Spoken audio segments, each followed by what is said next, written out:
Om Sahana Vavatu Sahanau Bhunaktu Sahaviryankaravavahai Tejasvinavadhitamastu ma vidvishavahai.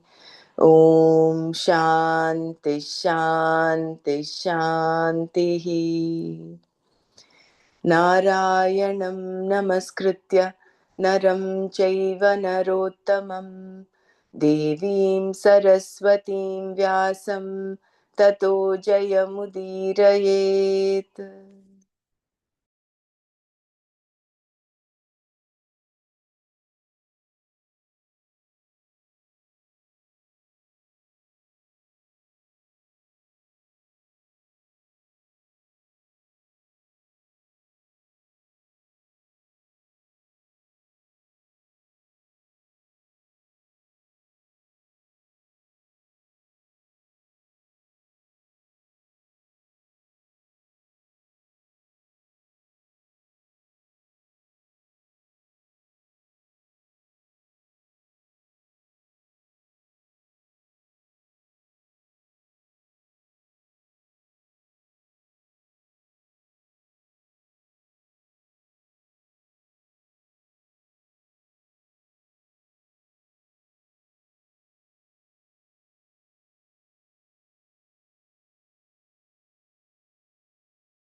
So yesterday we saw these verses.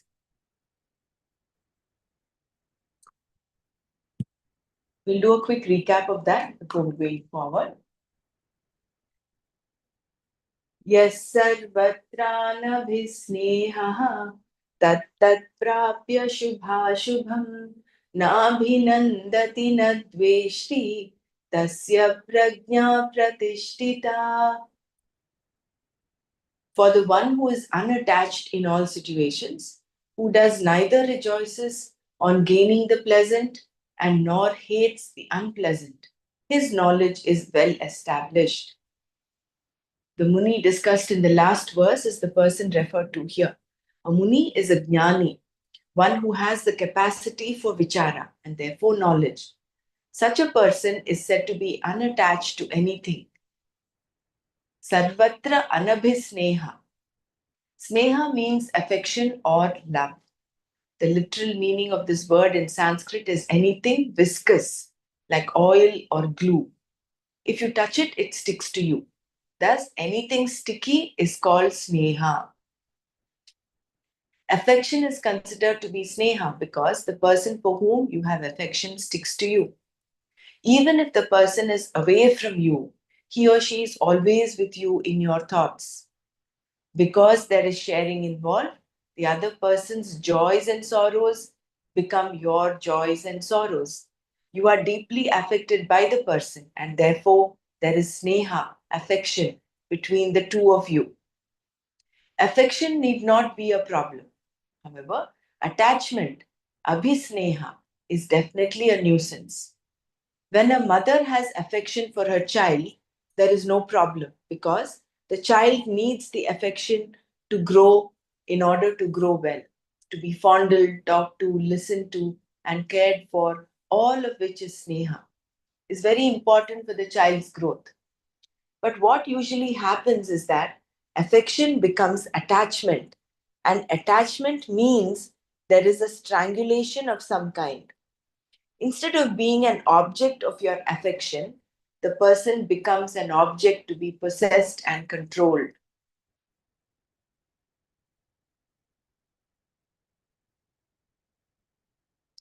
The need to control is a common problem everywhere. It is also a very old problem, which is why Krishna addressed it in this verse. Attachment is not there for a wise person. His or her heart is never caught anywhere. It is always free and in its own place.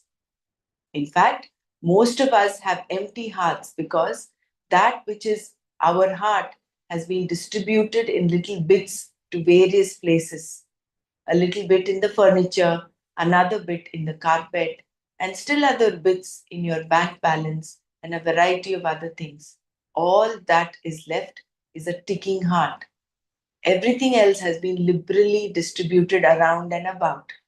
In this way, we lose our hearts in quite a few places and even say so, I lost my heart.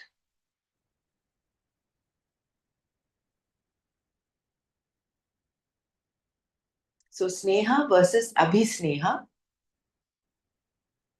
affection versus attachment, attachment leading to strangulation, controlling behavior, and possessing.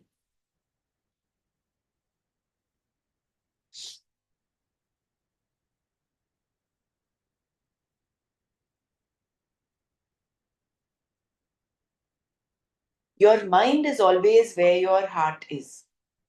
And where will your mind be? Where the heart is, because that is where you are. Wherever the emotional attachment is, the mind will run right to it.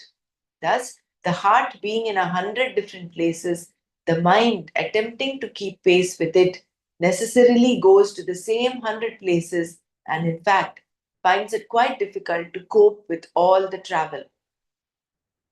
A person who has a wound involving pain and a little swelling will look at the wound every few minutes and stroke it ever so gently. Because there is pain and a lot of healing activity going on, the wound receives all of the person's love and attention. The mind goes there because the heart is there. The whole system naturally wants to fight it out and will certainly not allow the mind to dwell upon the meaning of Satchidananda at this time. Thus, our attachment is towards many things and many places, including heaven, none of which attracts the wise.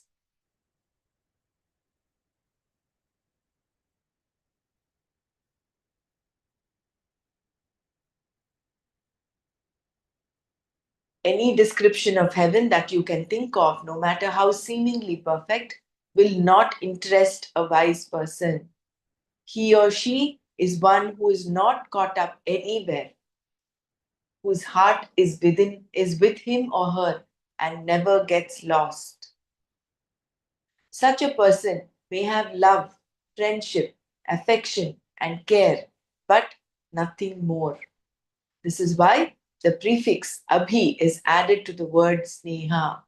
That the wise person may have affection but no attachment is evidenced throughout the Upanishads and the Gita. Krishna definitely had affection for Arjuna when he said, "Oh, my friend, I am teaching you because you are my devotee and I am your friend." He talked to him very fondly. We find many expressions in the Upanishads meaning Somya, oh, pleasing one, etc., referring affectionately to a student. The point is that while there is affection, there is no attachment. Attachment helps no one, definitely not the mumukshus. The verse also tells us that the wise person does not dance for joy over desirable situations or hate undesirable situations. Shubha Shubham Tat Tat Prapya Na Abhinandati Na Dveshti. The word Shubha means that which is good, auspicious, pleasant, and desirable, and Ashubha means that which is unpleasant, like death, disease, and so on. To hate an undesirable situation is nothing but refusal to accept a fact. A wise person does not hate a given situation, meaning that he or she accepts it as it is and therefore does not subject himself or herself to sorrow.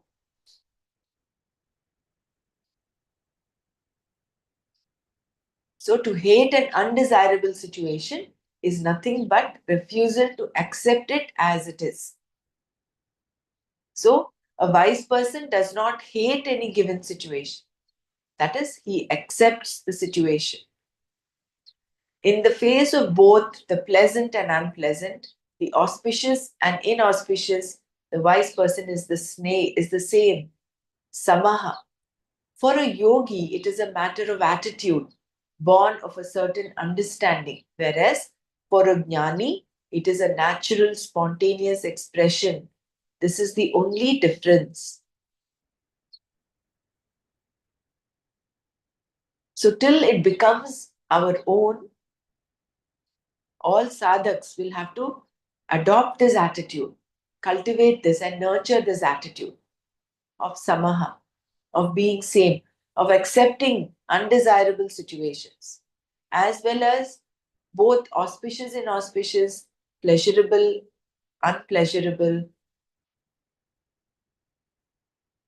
favorable, unfavorable situations, maintaining that samatva, accepting everything as it is.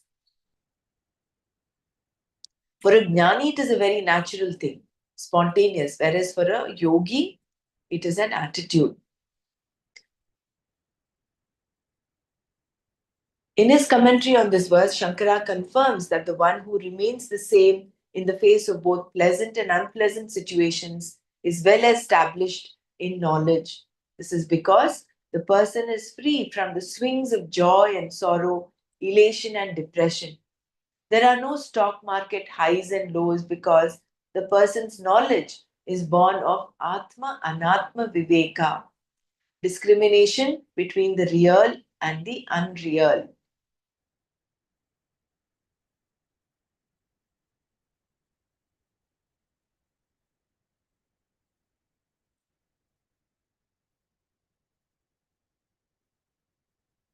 Anyone wants to share before we go on to the next verse? So, a yogi who is a karma yogi, a mumukshu, a sadhak, who has this attitude of samatva, along with why? With the understanding. He has this viveka, atma, anatma, viveka is there. It still has not become jnana for him. Whereas for a jnani, this comes very natural. It's a spontaneous expression. He has sneha but doesn't have abhisneha. And nabhi nandati nadveshti. So he doesn't get either elated or depressed when faced with with favorable and unfavorable situations. Shubha Shubham Tat Tat Prapya Na Abhinandati Na Dveshti.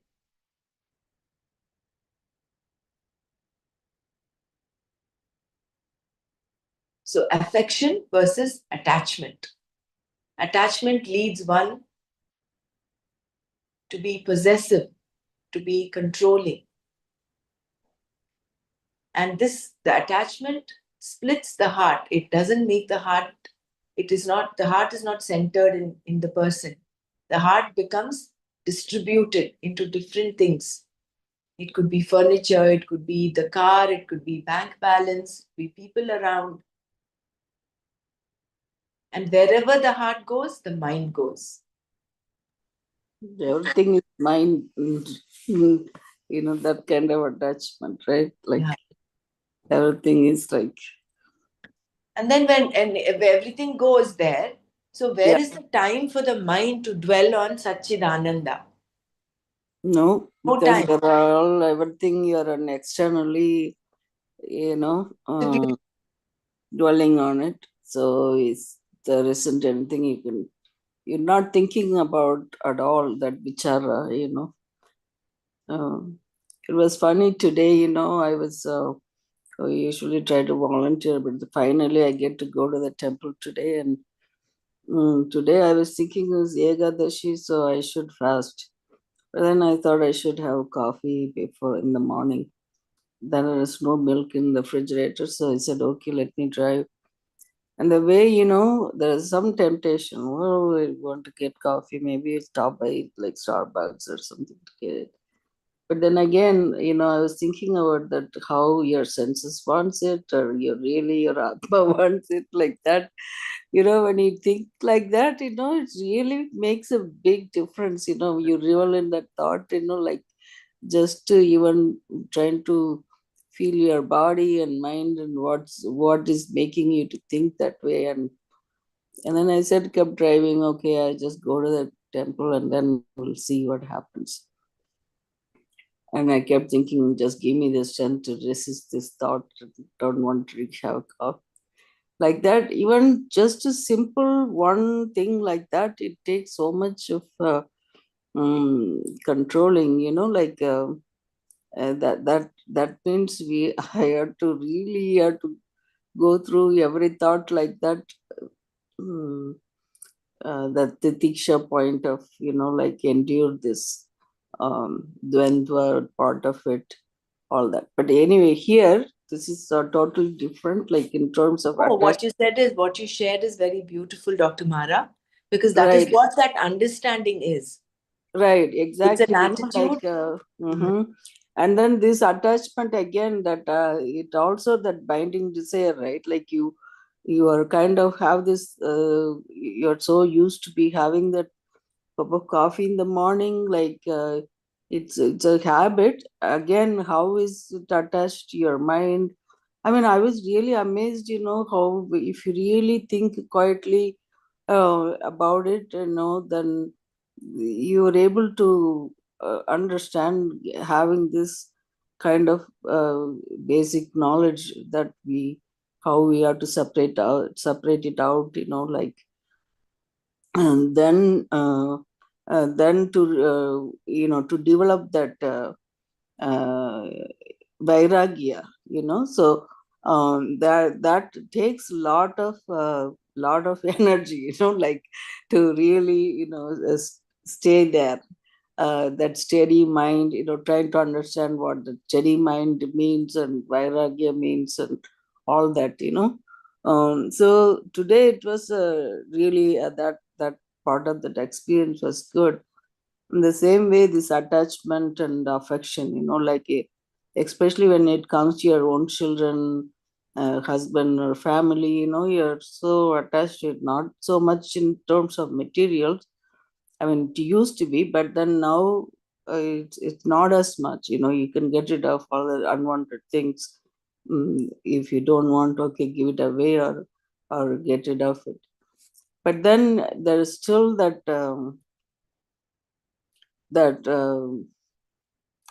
you think about. I don't keep calling my children also every day, but I used to. But again, that is also listening.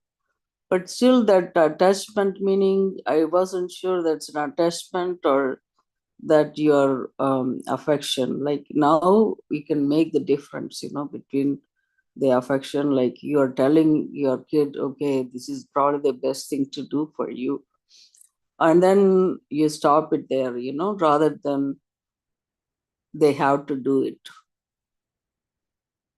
that kind of thing. That's what I feel, that between the attachment and the affection.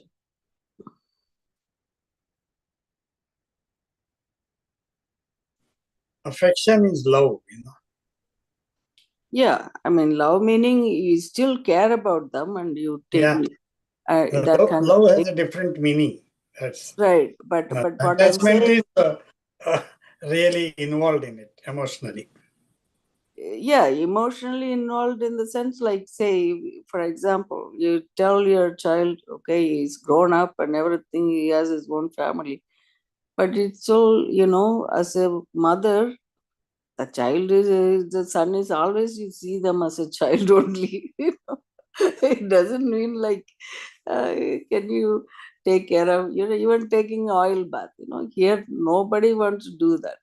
And they get cough, cold, all these things. This simple thing, you do it. Then they turn back and tell me, hey, you're a doctor, you're talking about oil bath. What you can tell these people, okay, let go. You do it, or if you don't, then it's fine. So, uh, yeah, I know there's this in Tamil, of course, we say pasam patru, like, so that is, still I want to understand a little bit better this attachment part. I hope they have good example or something. If you can give me some example, Dr. Ramana, about this attachment part. Very often, as a pediatrician, I get to see this, um, how attachment uh, strangulates a person. You as a mother, yes, you have to feed your child, Yeah. but then there is this affection that turns into attachment, in the sense that there are mothers who just force feed their kids Mm, because of a wrong understanding that this is how much they should eat, or the mother thinks this is how much the child should eat. right.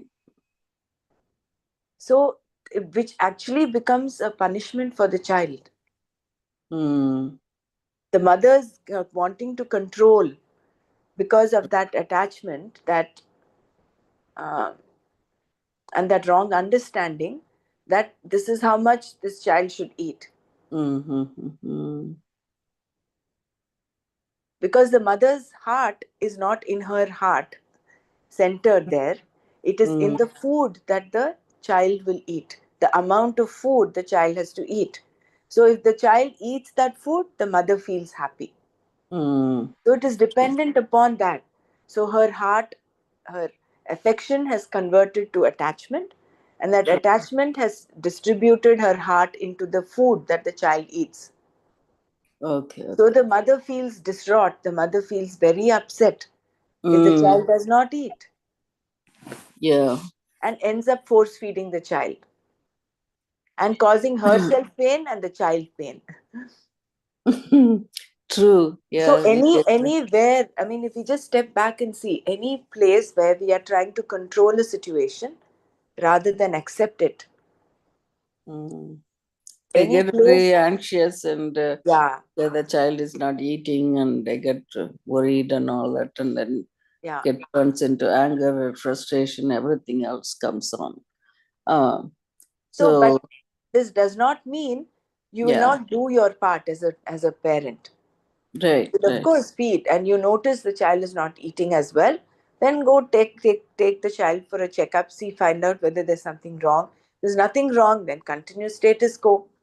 So, Yeah. what I mean is, where any situation where we are trying to alter and mm, kind of control the situation in order for us to be happy, all Mm, those situations, attachment is showing up. There is yeah, abhisneha. It is not true. just sneha. If the child closes the mouth, doesn't want to get the spoon inside the mouth, you try to, Force of open. course, yeah, Force open the mouth and then stuff it in.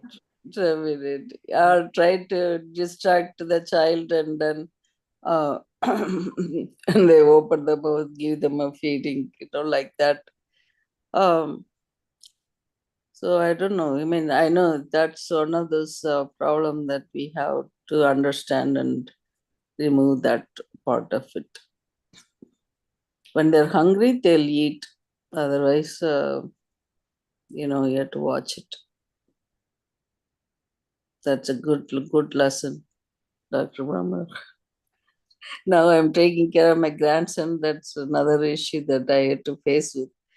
We're not sure when they'll eat. They'll feed but 1 ounce of milk and then I don't want anymore. He just closes his mouth and pushes off the bottle. That's it.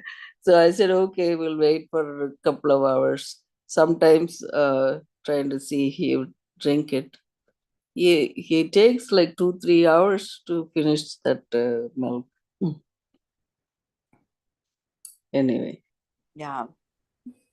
We can talk about the feeding pattern maybe. Well, we'll yeah, connect after this. No, not an issue. yeah, no problem. So, So yeah, it thanks. is good. I mean, the simple Mm, thing I tell parents is let them allow that hunger to come in. And once mm, hunger is a very basic need, a mm, basic experience that everyone goes through, right from an amoeba. So when mm. anything is hungry, it naturally reaches out for food and eats, feels satisfied.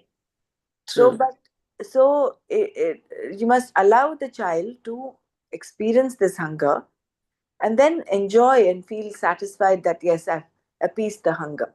This Mm, hunger satiety cycle is completely disrupted when a mother tends to imagines the baby is hungry and then goes on, overfeeding the baby, and the baby has nothing, no experience of hunger. It true. only Yeah. experiences displeasure, and therefore there is this aversion. This Mm, aversion, food aversion, comes in only because there is a lot of food this forcing. force. Yeah. We just have to step back and then Right. let the natural hunger take its turn. True. Mm, So, so that is why any description of heaven that you can think of, no matter how seemingly perfect, will mm, not interest a wise person. He or she is one who is not caught up anywhere, whose heart is with him or her and never gets lost. Such a person may have love, friendship, affection, and care, but nothing more. mm, So basically, keeping your mind centered. Again, it's coming back to that from manaha, turn it inwards to namaha. mm. So every thought kind of arises from that consciousness only. So when that waveform, like we thinking about the thoughts. Um, so this is what I was thinking today. Like, okay, that where this thought is coming from. This is my consciousness. Like that, I was able to at least to work it in little bit. Mm. Yeah, that was nice. Need to do work more.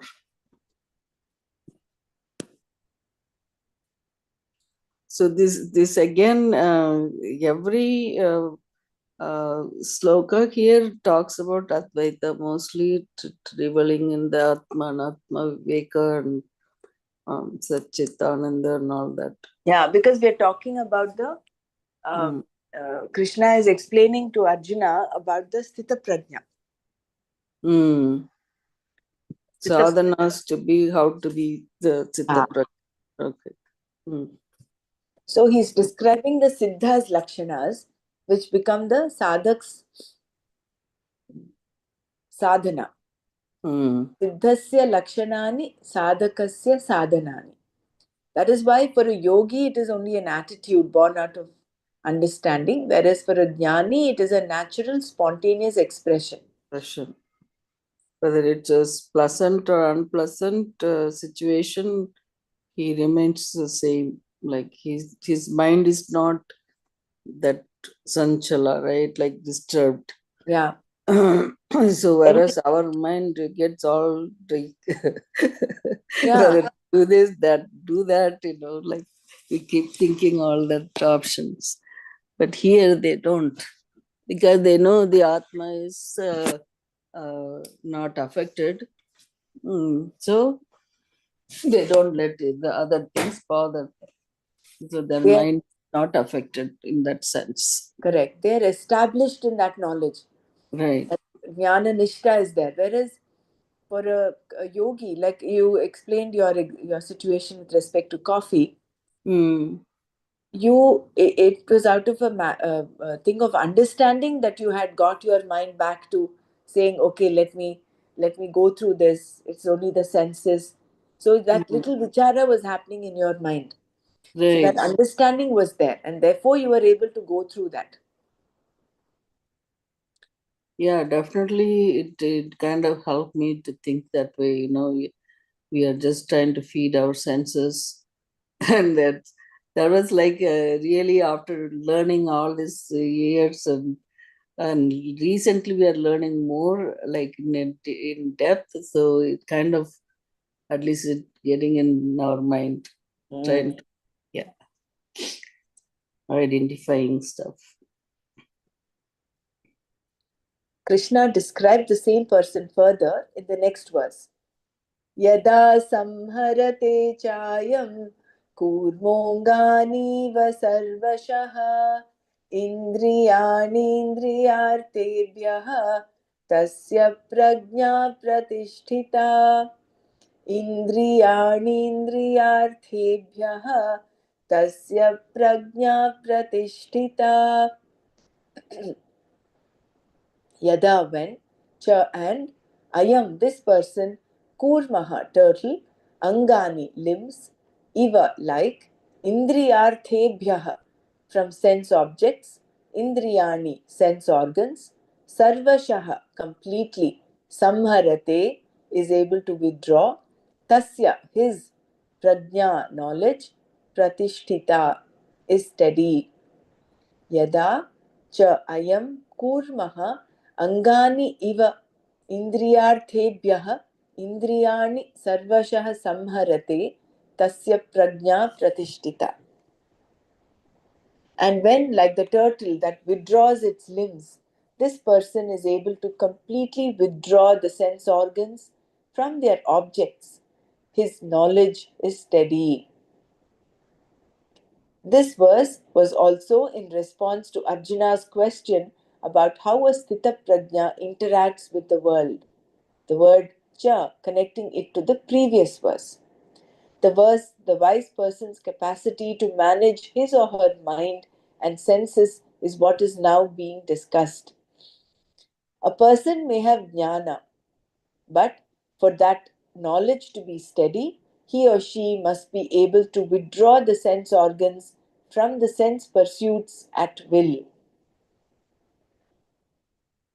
Although the senses themselves are not harmful, they are referred to as the villains by the Shastra and by ourselves.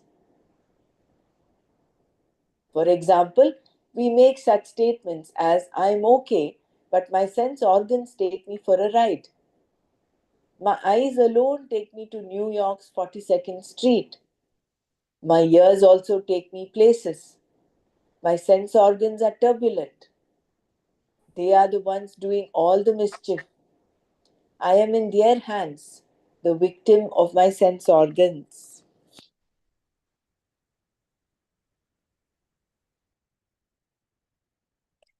The sense organs are not to blame. In fact, the sense organs are not to blame at all. They are purely reporters. They do not ask you to do anything. Otherwise, you could not go into a shopping mall and come out without everything sticking to you. The senses themselves are not turbulent. They only report, and they keep reporting because it is their nature to report. Reporting is their job. The eyes tell you what is there.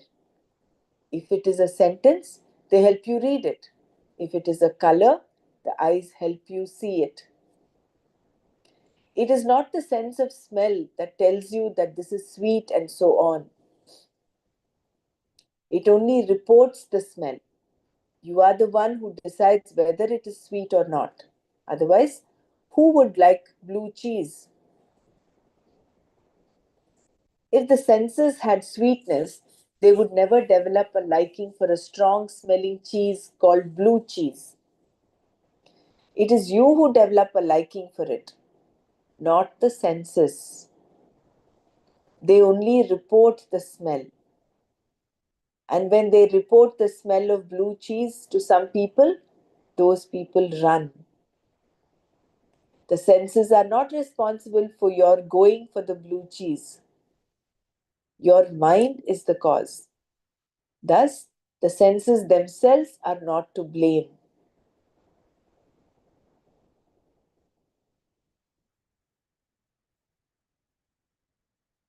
Please remove the blame from the senses. They are given to you simply for reporting. They do no harm. The reason they are presented as villains is because they report there are problems. If they did not report, there would be no desire, no pursuit, and therefore no problem. But because they report, there are fancies, and you go along with the fancies. These fancies are many, and the reports of the senses are constant. They keep coming all the time. Reports of new objects, changing objects, new scenes, and changing scenes.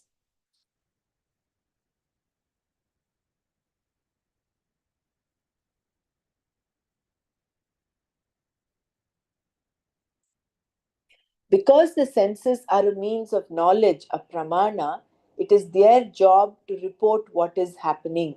For example, if there is a sound, your sense of hearing immediately tells you that it is a sound. Because of the various sense data, you get yourself started, and before long, you find yourself caught up in fancies. Because the reports of the senses lead to fancies, the senses seem to be a problem, but they are not. Even the fancies that happen in your mind are not in themselves a problem, as we will see later. But because you go along with the fancies, the senses are considered to be turbulent and are thought of as the villains. The senses are not villains. If they report something and there is a fancy for it, you go along with the fancy until you find that you have no time for anything else. And because there are so many fancies, you are totally lost. The verse under discussion here refers to the person who is able to withdraw the senses at his or her will in order to gain steadiness in the knowledge of the self. This is like pratyahara, right? So, when a person is able to gain or command the capacity to dismiss fancies at will, then his or her knowledge is steady because there is nothing for the person to regret. A sthita prajna goes only by what he or she wants, meaning what is considered to be right, and is not dictated by fancies. So it is a need based living and not a want based living. It's not fancy based living. Yeah. So if you're setting a goal like this is what you want to get it done, so you work towards that rather than whatever comes, the situations, you just face it. Or that's what that is, right? Like you dismiss fancies at will.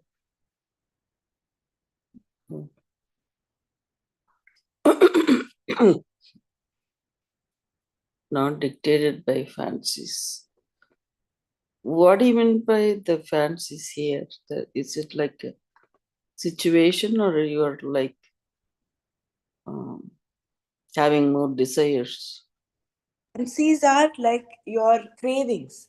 You develop a liking towards it. Oh, okay. See, the senses only report, right? Mm-hmm. They report, but the mind is what Wanting it. creates a fancy. Mm.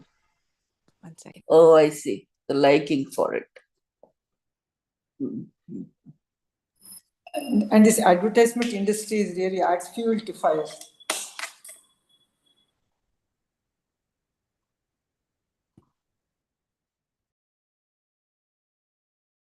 You can continue discussing. One second, I'll be back soon. Huh?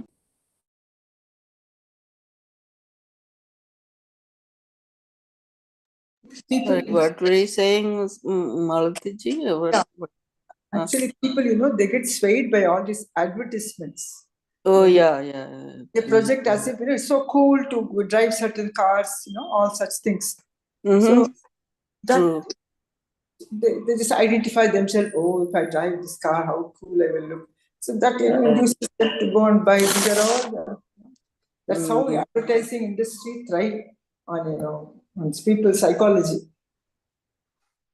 Yeah, and it's sometimes it's I feel like what makes you happy more than what other people think of you, that also makes people to do a lot of things, like, oh, you have to dress this saree expensively and wear jewelry. Some, Absolutely, they want to impress. like you said, the ads, they show all these new things on the market. First, everything new comes, you have to go and buy it or something like that. Yeah. So here Sita Prajna goes only by what he or she wants, meaning what is considered to be right, not dictated by fancies. And some people they look down if you don't have latest phone or whatever. Keep on upgrading yourself. Yeah, that is true. My phone is old, like a 10 or something like that. Even that, it's old now. Yeah, it works. It's fine, but you have to Yeah. keep the Genesis. You have to buy that. Otherwise, they'll feel, oh, she's very old-fashioned, something like that. Yeah. It's so even to update it, it only allows you to update up to certain point. After that, that system doesn't make allow to update the Yeah, phone. correct. That's absolutely right. The system Yeah. doesn't allow that Yeah. you have to update. Then it's fine. That's a need. That's a need Yeah. based. Yeah, need based. Like, we are not like doing business or something. It should be Yeah, okay. Yeah. Mm. no longer that the available that chip or whatever it is. So here people everything they want to upgrade car, phones, every lifestyle. So there's no end for all this.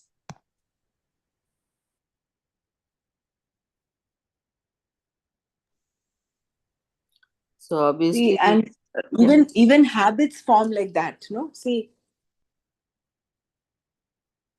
um, whether it's a good habit or a bad habit. For instance, supposing you,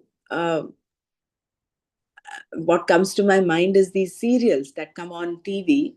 Mm, Supposing true. you watch some serial, you Yeah, develop a fancy for it, and very then the aggressive. mind links Mm-hmm. to it. So it tells you, oh, every day at this time, the serial is going to come. So Mm, what is the eyes done? The eyes have just shown you, they've just reported you the whatever the serial is coming. They've mm-hmm. reported it. The Yeah. mind somewhere has developed a liking towards it. Mm-hmm. The fancy also is not a problem. The mind might develop some liking, some dislike. Supposing something is very violent, your mind may not want to watch it. Something which is pleasant, something which is pleasing, appealing, the mind might want to watch. That's a fancy. It'd be interesting to know how that fancy actually develops.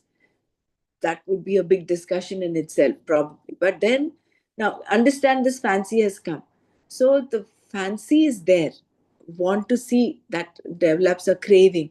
Okay, I want to watch the next episode, what happens. So then you develop a habit, and that fancy becomes a craving. Initially, it's a fancy, 2 3 episodes, and then your mind continually dwells on it, and then you want to watch it. Supposing something else happens, and someone else, one of your family members, wants to watch something different, then that becomes an obstruction to your desire, your craving, and then you bloat up, you grow, get angry and all that. That's a different, altogether different situation. But here we're talking about how fancies develop and um, how a person who is not a mumukshu, who does not have this understanding, gets caught up in these fancies. Mm-hmm. Whereas a sthita prajna, on the other hand, is a person who is able to have a say on his senses, who has a say at will, he is able to withdraw. The sthita prajna is one who doesn't matter if the he is not caught up in that need to watch the second or third episode. If it's there, he watches. If it's not there, also he's fine. So they are non-binding desires that the person has, not a binding desire.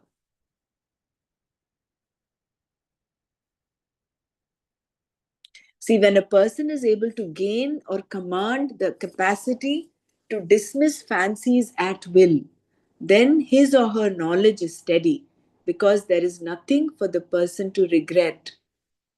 Why? Because he is atmanyevatmana tushtaha. He or she is happy within himself or herself. Does not need to go out, does not need to achieve, do something in order to become happy. A sthita prajna goes only by what he or she wants, meaning what is considered to be right, and is not dictated by fancies. To go by what you want means that you decide. The decision itself may be right or wrong, but you go by it and not by your fancies.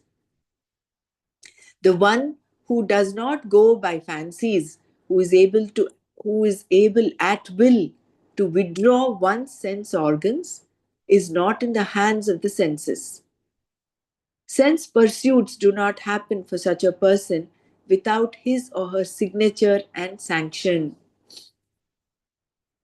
This person will then be able to gain jnana nishta, steadiness in the knowledge of the self. Basically, this is Dhamma that we're talking about. Shama, Dhamma of the sixfold The wealth. Dhamma is senses control. Yeah, Dhamma is Dhamma is control the over the mind, senses. mind control, is it? Correct.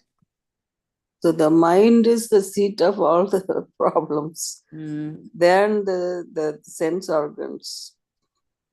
But didn't we read somewhere like the sense object is that on the top, which is the I wonder where we read that. It is about the hierarchy where Mm. the intellect is the Discriminate. sense. Yeah. The sense objects are more powerful than the senses. And then the mind is more powerful than the senses. The intellect is more powerful than the mind.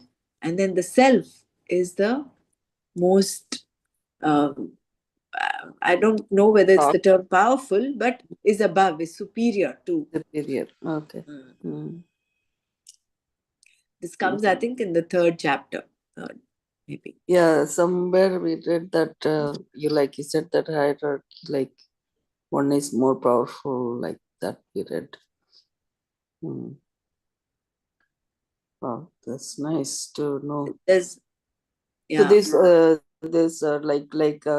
the turtle which withdrew its limbs when it senses the danger. So the wise men they control their senses. Is that how it? Yeah, they are at will. At will. They are at will. They are able to withdraw their senses. Senses. So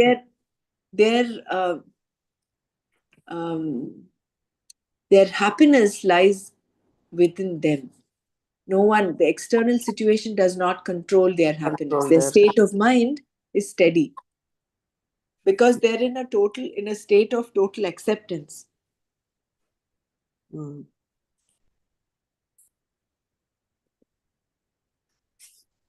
anyone can withdraw the senses.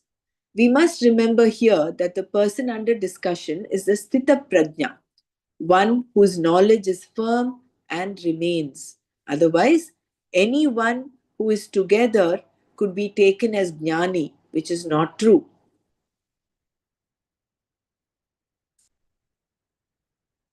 Yeah, see, this is the person when discussion is the Sthita Prajna, one whose knowledge is firm and remains. Otherwise, anyone who is together could be taken as jnani, which is not true. So, supposing a person is very accepting and he does not get ruffled, he doesn't go with his fancies, he doesn't automatically become a jnani. The person we are discussing is either a Sthita Prajna or one who is committed to Sthita Prajnatva, one who wants to be a Sthita Prajna. For both, the capacity to withdraw one's senses from anything at will is important. This capacity has already been accomplished by a Sthita Prajna, whereas for the one who wants to be a Sthita Prajna, it is yet to be gained.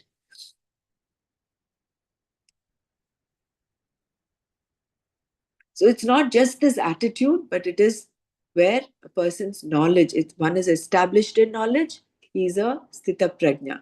One who is gaining or working towards becoming a Sthita Prajna, he still has to gain. That is all sadhaks and a karma yogi. Krishna used the example of a turtle, Kurma, with reference to withdrawing the sense organs.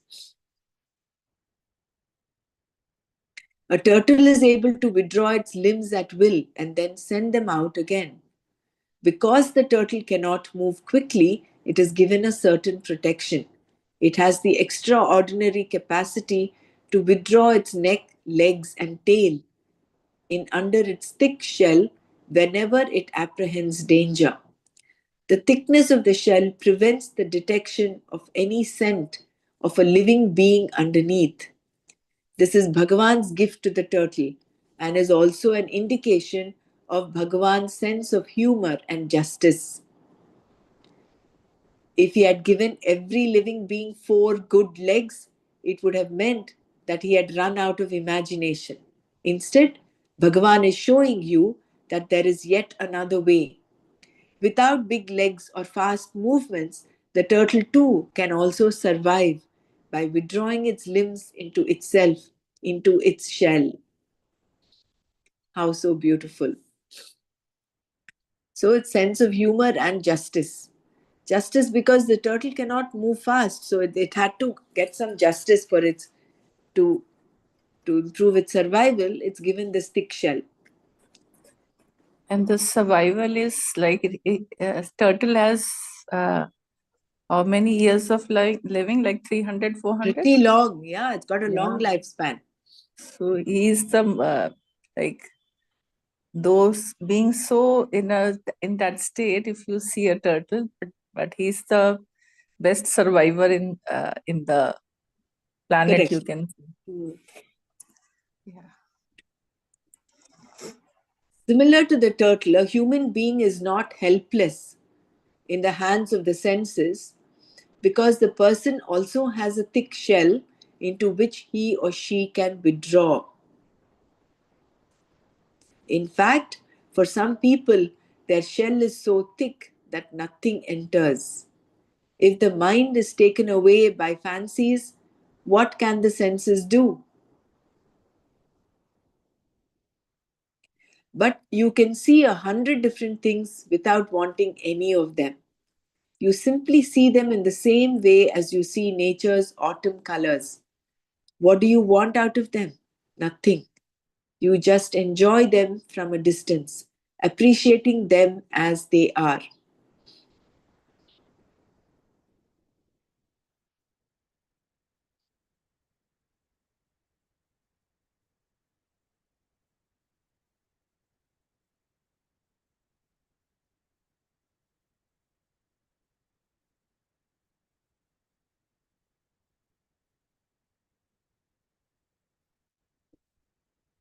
So here the thick shell that Swamiji is talking about is a sense of control over your senses. So when your thick shell is there, when you can withdraw your senses into that thick shell, nothing will um, nothing will shake this person. You might see 100 different things. You might go window shopping, but you will come out of it without buying anything. Because why? You have your senses under control. You simply see them as you see nature's autumn colors. You just enjoy them from a distance, appreciating them as they are. I think we'll stop here. It is 6 o'clock here. We can continue this. Uh, Yeah. Yesterday we were relating the thick shell to the knowledge. Like if you are in like the Gyanishta is there, then that is the thick shell. Like we were Correct. discussing this way. Yeah. Correct. That is that thick shell of understanding of Atma, Anatma, Viveka, that Vichara. That is our protection. And you can see this happening slowly and steadily over the last few years, ever since we started this. We have, and not just this, ever since for me, ever since I've started Art of Living, it has been a big change. Earlier, we used to socialize quite a lot. I mean, have these little parties, just get them over for weekend. I mean, it's not wrong to socialize, but then the life's direction has taken a different turn. Now you attend satsangs, go to prayers and satsangs, rather than just simply just for the sake of it socialize. So there is a change in your attitude towards how you want to live your life. And all the millions and hundreds and millions of the raga dveshas slowly are being, little by little, getting neutralized. So should we continue tomorrow? This is page 345.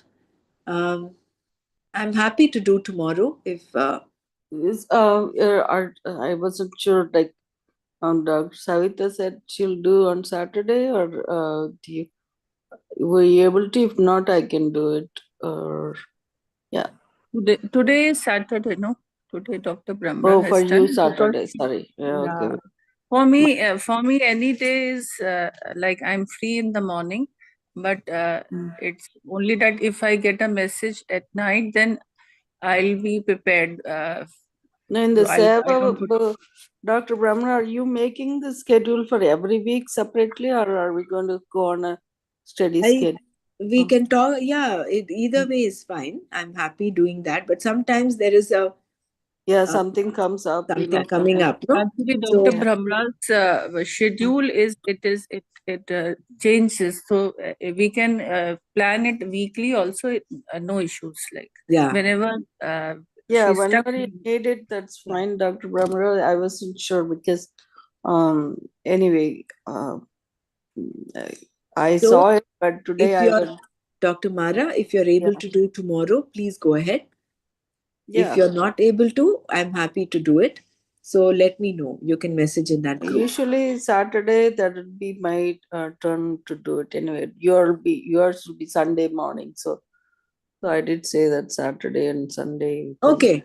You Yeah. please go ahead then tomorrow. Okay. So we'll start. We'll review this number 58. We'll review this 58th verse from the And, beginning one more time, and then we'll can continue.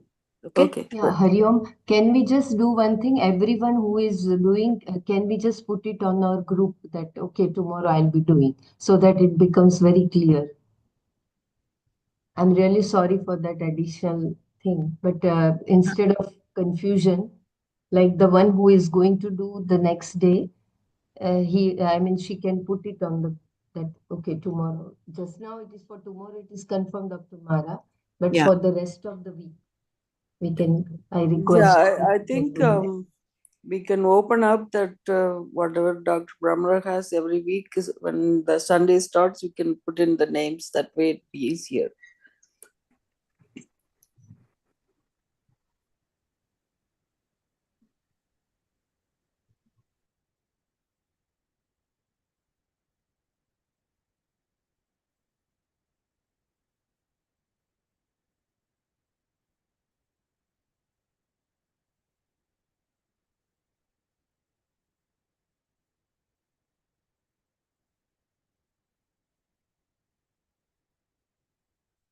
Om Loka Samasta Sukhino Bhavantu. Om Shanti Shanti Shanti. Om Tat Sat Shri Krishnarpanamastu. Jai Gurudev.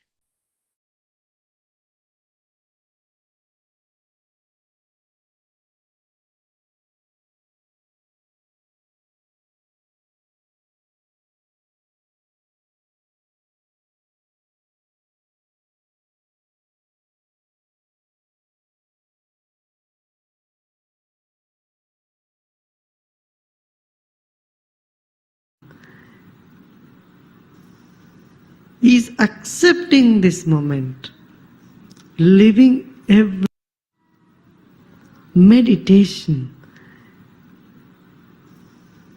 is accepting this moment, living every moment totally with depth. Let us keep our spine erect and body relaxed and eyes closed. Relax your shoulders. Keep a big smile on your face.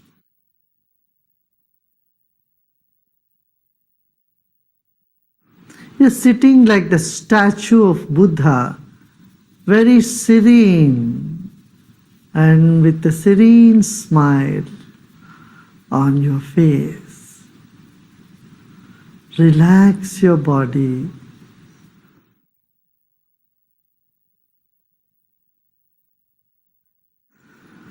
Let's take a deep breath in and breathe out.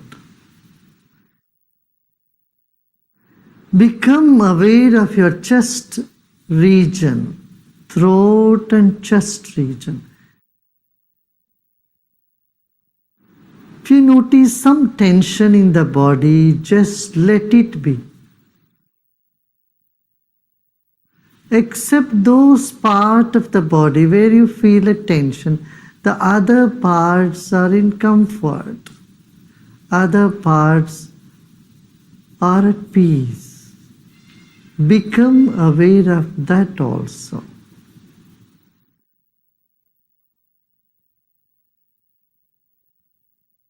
There are many good things about you and inside of you. Acknowledge them. They will never leave you. And the negative aspect you may see in you is never going to stay with you forever. They are all guests for some time. Let them be. Sit with the total acceptance of yourself the way you are at this very moment. Total acceptance of what is now here will lead us to deeper meditation.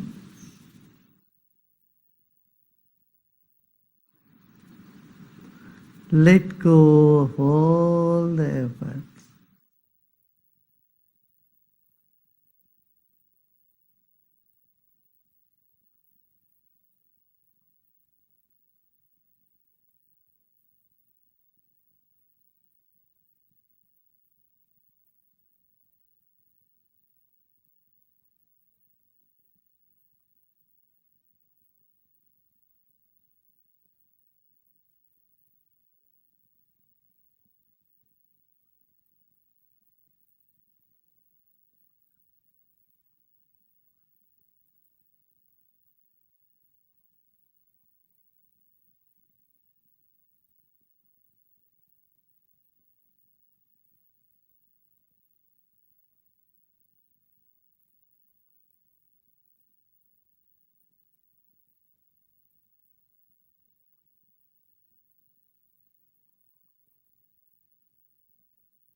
Om Shanti Shanti Shanti.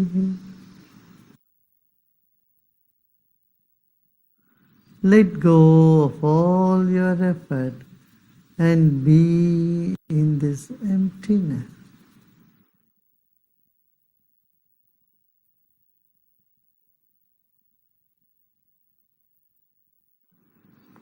And slowly and gradually become aware of body and surroundings.